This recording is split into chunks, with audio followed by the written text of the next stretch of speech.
बहू और बुलेट। घर के बाहर फट फट फट की जोर से आवाज हुई। सीमा को लगा कि पटाखे फूट रहे हैं।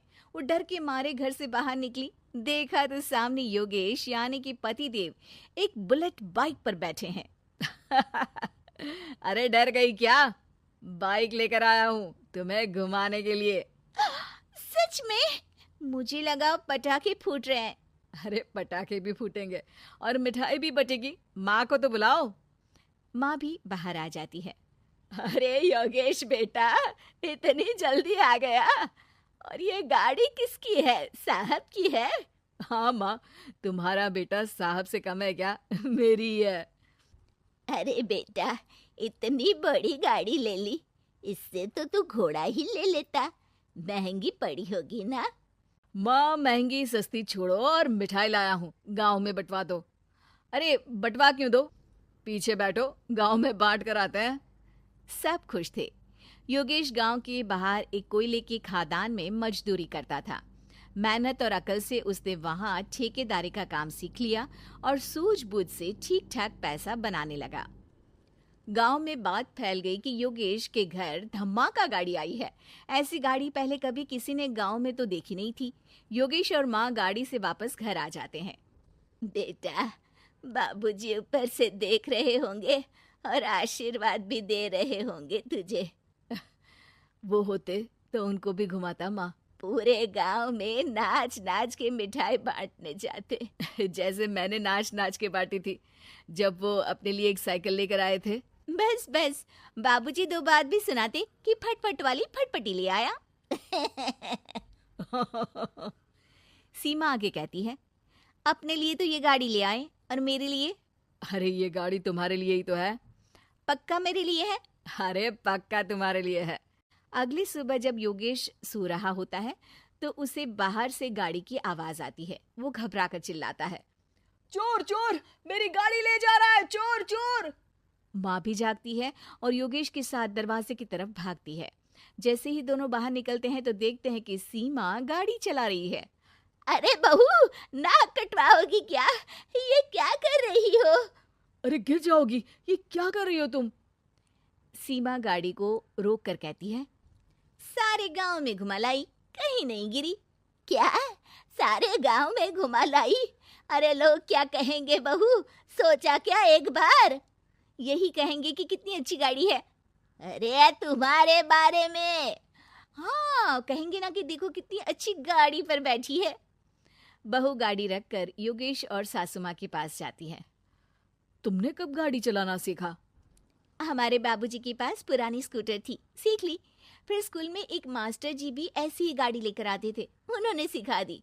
हाँ हाँ, स्कूल के मास्टर आजकल यही सब तो सिखा रहे हैं। पढ़ाई का कुछ सिखाते तो कुछ भला होता। अरे बहू, अब गाड़ी मत चलाना। हमारे परिवार में कभी किसी औरत ने पीछे से आगे की सीट पे आने की हिम्मत नहीं की है। तुम भी मत करना, समझी? जी समझ गई माँ जी। सीमा सास की बात सुनकर चुपचाप रसोई में जाकर उदास होकर खाना पकाने लगी है। सास सुबह सुबह मंदिर से पूजा करके लौट रही होती है। तभी उसे दो औरतें रोक लेती हैं और कहती हैं, अरे बहू को थोड़े अच्छे लक्षण भी सिखा दो। गाड़ी चलाने निकली थी, गांव की मर्यादा का कोई ख्याल नहीं है। वही तो। अरे पैसे आने लगे हैं तो क्या मतलब कि किसी रीति रिवाज को नहीं मानोगे? अरे समाज में रहना है तो समाज के ढंग से ही रहना पड़ता है। अरे लाज भी नहीं आई बहू को? चूल्हे चौके से निकलकर सीधे गाड़ी लेकर चौराहे चबूतरे नाप लिए, फट फट फट करते हुए। अरे कुछ कह देना उसे।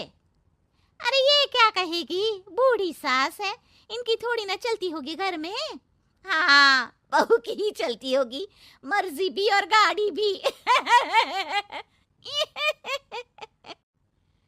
सास सब सुनकर घर आती है और बहू को चिल्ला के बुलाती है, अरे नाक कटवा दी सबके सामने गाड़ी चलाकर। औरत जात गाड़ी नहीं चलाती। शहरों में तो 4 पहियों वाली गाड़ी भी चलाती हैं और हेलीकॉप्टर, हवाई जहाज भी। शहर में थोड़ी ना रहती हो मैडम साहिबा। आज के बाद गाड़ी से ही नहीं, यूं भी निकलना बंद तुम्हारा घर से। माँ सही कह रही है। कहीं भी जाना हो तो मुझे बता देना, मैं लेकर चलूंगा। आज माँ को तुम्हारे कारण कितनी बातें सुननी पड़ी। इतना कहते हुए योगेश वहां से चला जाता है। बारिश की वजह से कारखाने के रोड पर कीचड़ रहता है, इसीलिए योगेश गाड़ी घर रख कर जाता है और किसी से लिफ्ट लेकर कारखाने पहुंचता है ताकि नई गाड़ी गंदी ना हो। लेकिन शाम को इतनी तेज बारिश होती है कि उसे वापस आने का कोई साधन ही नहीं मिलता।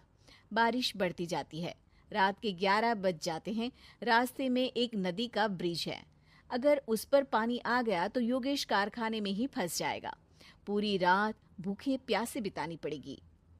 घना अंधेरा, बिजली की कड़कड़ाहट और तेज बारिश। राजेश डर भी रहा था, ठंड से कांप भी रहा था। तभी उसे रोड से आती हुई एक रोशनी दिखती है। वो देखता है कि उसके सामने एक बाइक आकर खड़ी हुई है। वो ऊपर वाले को धन्यवाद देकर उस बाइक वाले आदमी की तरफ बढ़ता है, पर पास जाकर देखता है तो भौचक्का रह जाता है। सीमा, तुम यहाँ इतनी बारिश में गाड़ी पर? पहले बैठो तो, नदी ब्रिज पे आ जाएगी तो जाना मुश्किल हो जाएगा। योगेश गाड़ी के पीछे बैठता है। सीमा गाड़ी चला रही है। मैंने तो तुमको पहचाना ही नहीं। गाड़ी की आवाज तो पहचानी होगी ना। अरे पर मुझे नहीं पता था कि तुम आओगी। अच्छा किया कि तुम आ गई। माँ नहीं आने दे रही थी, पर हमेशा पति पत्नी की रक्षा थोड़ी ना करेगा, पत्नी को भी तो करनी चाहिए। योगेश को सुबह अपने किए पर पछतावा होता है। उसकी आंख में आंसू आ गए जो बारिश की बूंदों में बह गए थे। उसके बाद सीमा को सास ने और योगेश ने खुशी खुशी समाज की सीमा लांघने की मंजूरी दे दी। अब वो जहां भी जाती फट फट फट गाड़ी पे ही जाती।